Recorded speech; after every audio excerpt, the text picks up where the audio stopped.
Okay, fill in. We wanted a movie of this Romulan bird of prey. This is the AMT Romulan bird of prey that I've been working on for the past 8 months, much to Lloyd's chagrin, I must say.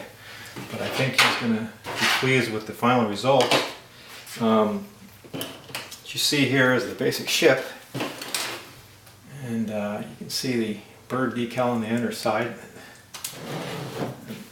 Thanks to JT Graphics for the 2 or 3 sets of bird of prey decals that were used. I did a little weathering with the pastel chalks and underside just to give the kind of the illusion of concavity to this area in the stern here. The engines nozzles are made from aluminum tubing. There are 10 LEDs altogether in this ship. A couple back here to light up, face forward to light up all the windows and the sensor ports, which are green.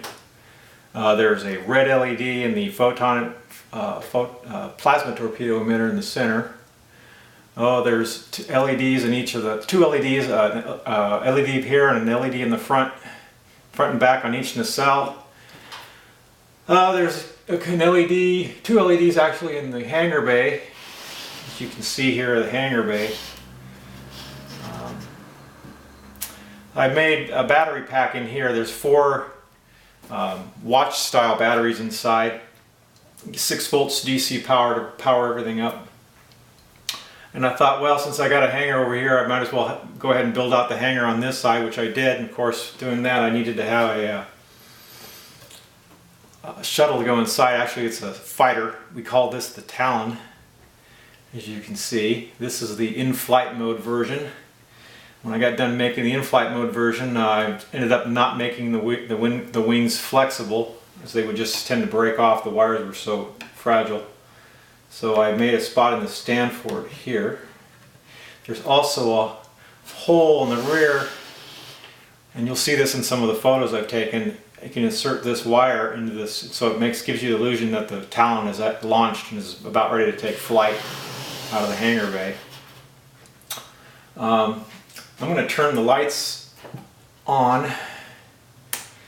You can see there's a switch in the inside of the bay here, and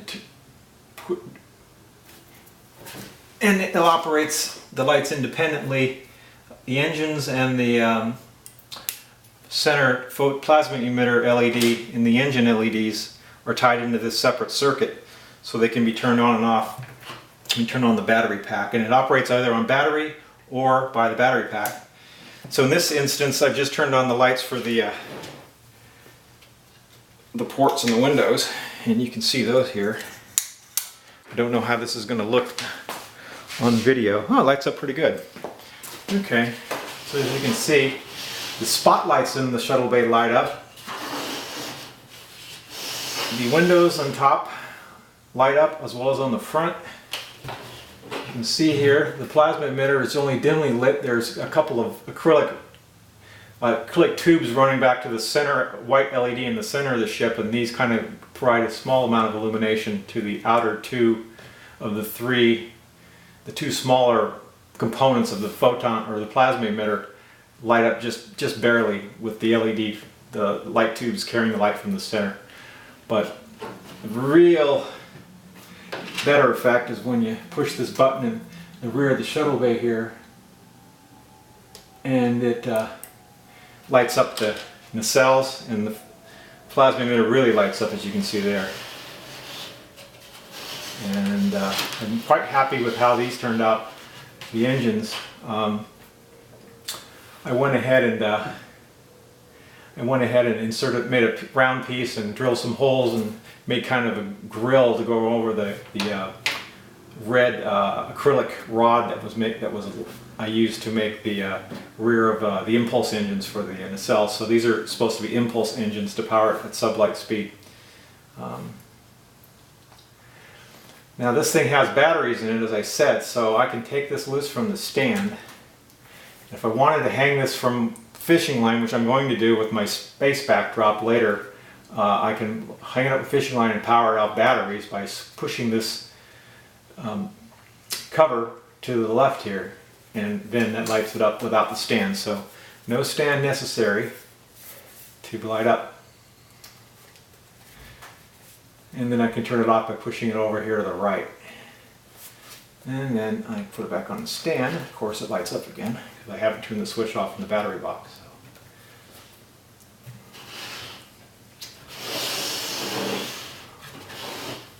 And of course every ship needs, since I have two shuttle bays actually, this is an aluminum, this neck tends to bend a little easily, but I've got the second shuttle I made, and this one is designed to with the wings folded, so this will actually go in the shuttle bay, and has a couple of pins on the underside, and these match up to a couple of rare earth magnets in the shuttle bay.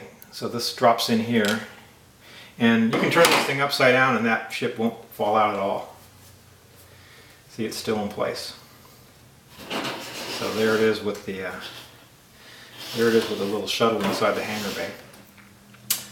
And let's see, oh, I put a mirror on the base so you can actually see the underside of the ship here.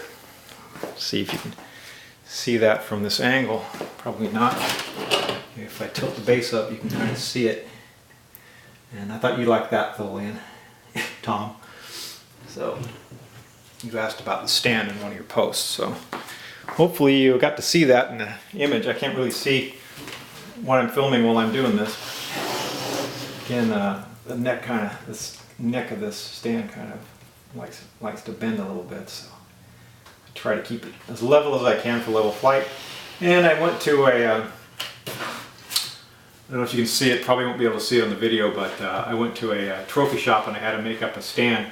And I guess this name, there's a Wikipedia on this particular ship from the episode Balance of Terror, and it describes it as being the CHR, whatever that means. I think it's I guess the Romulan version of USS or HMS Gal Gathong, G-A-L, and then capital G-A-T-H apostrophe T-H-O-N-G. That's the actual ship's name, I guess, from that episode, according to one of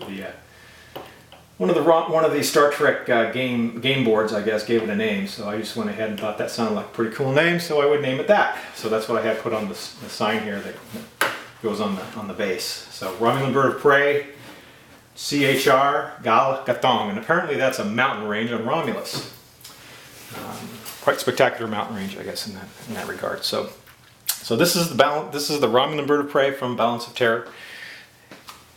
Almost 8 months since it started on in February, in the making. And I hope you like this video.